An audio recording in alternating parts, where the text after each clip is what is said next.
দুজন ক্রিকেটারের সবশেষ 10 ম্যাচের পারফরমেন্স আগে আপনাদের সামনে তুলে ধরতে চাই এবং তারপর শ্রীলঙ্কার বিপক্ষে বাংলাদেশের যে ওয়ানডে স্কোয়াড ঘোষণা করা হলো সেটি নিয়ে আলোচনা করব।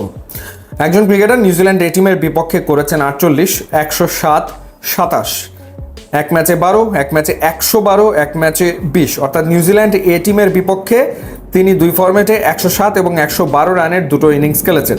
এছাড়া ঢাকা প্রিমিয়ার লিগ ক্রিকেটে তিনি এক ম্যাচে করেছেন 0, এক ম্যাচে করেছেন 97 এবং সেটা ধানমন্ডি স্পোর্টিং ক্লাবের হয়ে টাইগার্সের বিপক্ষে। তিনি গুলশানের বিপক্ষে করেছেন 24 রান, আবাহনীর বিপক্ষে 15 এবং মহারান স্পোর্টিং ক্লাবের বিপক্ষে করেছেন 100 রান। অর্থাৎ সবশেষ যে 10 ম্যাচ তিনি খেলেছেন সেই 10 ম্যাচে তার 3টা সেঞ্চুরি আছে, একটা 97 রানের ইনিংস আছে, সেটাও সেঞ্চুরি হতে পারতো। সেই ক্ষেত্রে সবশেষ 10 ম্যাচে 4 সেঞ্চুরি, একটা 48 আছে, সেটা 50 হতে পারতো। অর্থাৎ তিনি রানে থাকা ক্রিকেটার, তিনি রানের ভেতরে আছেন, ইনফর্ম ক্রিকেটার। এবার আরেকজন ক্রিকেটারের সবশেষ 10 ম্যাচের পারফরমেন্স আপনাদেরকে জানাই। পাকিস্তানের বিপক্ষে 8, পাকিস্তানের বিপক্ষে 7, পাকিস্তানের বিপক্ষে 4, সংযুক্ত আরব আমিরাতের বিপক্ষে 9, সংযুক্ত আরব আমিরাতের বিপক্ষে 6, সংযুক্ত আরব আমিরাতের বিপক্ষে 6, নিউজিল্যান্ড এ টিমের বিপক্ষে 1 অপরাজিত। এরপর গুলশানের বিপক্ষে ঢাকা প্রিমিয়ার লিগে 7, আবাহনীর বিপক্ষে 40। অর্থাৎ সবশেষ যে 10 ম্যাচ, এই 10 ম্যাচে তিনি ডাবল ডিজিটে পৌঁছতে পেরেছেন একবার, সেটা ঢাকা প্রিমিয়ার লিগ ক্রিকেটে আবাহনীর বিপক্ষে। এছাড়া তিনি এই কোনো ম্যাচেই ডাবল ডিজিটে পৌঁছতে পারেননি, যদিও এই ম্যাচগুলোর বেশিরভাগ ছিল টি-20, অর্থাৎ পাকিস্তানের বিপক্ষে টি-20 3টা, সংযুক্ত আরব আমিরাতের বিপক্ষে টি-20 3টা। সো এই যে পারফরমেন্স সবশেষ 10 ম্যাচের, এখন আপনি কাকে আসলে ওয়ানডে স্কোয়াডে রাখবেন? প্রথমজন নুরুল হাসান সোহান, যাকে আসলে বাংলাদেশের নির্বাচকরা শ্রীলঙ্কার বিপক্ষে ওয়ানডে স্কোয়াডে রাখেনি, এবং দ্বিতীয় জন হচ্ছেন শামীম হোসেন পাটোয়ারি, যাকে শ্রীলঙ্কার বিপক্ষে ওয়ানডে স্কোয়াডে রাখা হয়েছে।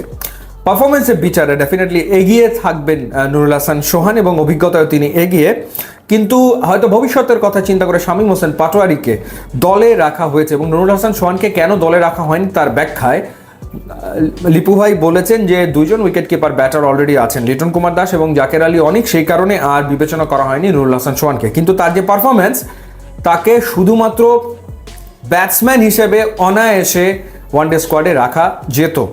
এবং শামীম হোসেন পাটোয়ারিকে টি-20 পর ওয়ানডে ফরম্যাটেও এখন আসলে দেখা হবে, ভবিষ্যতের কথা হয়তো চিন্তা করে, বাট তার যে ব্যাটিং স্টাইল সেটা টি-20-র জন্য উপযোগী, এবং টি-20-তে আরও কিছু ম্যাচ তাকে দেখা যেত, কিন্তু শ্রীলঙ্কার বিপক্ষে তাকে আসলে ওয়ানডেতেও নির্বাচকরা দেখতে আগ্রহী, এবং সেই কারণে নুরুল হাসান সোহান পারফর্ম করার পরেও আসলে বিবেচিত হননি শ্রীলঙ্কার বিপক্ষে ওয়ানডে স্কোয়াডে।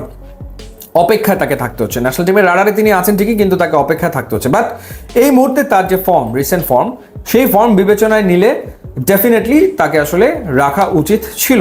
এবং এই ব্যাপারটা আমরা অনেক সময় দেখি যে ইনফর্ম ক্রিকেটারকে জাতীয় দলে রাখা হয় না।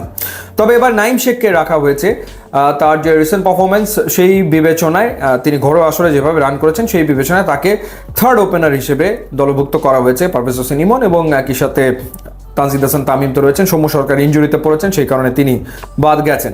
সো প্রশ্ন একটা উঠবে, এবং সেই একটাই প্রশ্ন আছে, ওভারঅল টিম আমার মনে হয় যে ভালো টিম, খারাপ টিম না, ভালো টিমই হয়েছে, সব মিলে ওয়েল ব্যালেন্স টিম।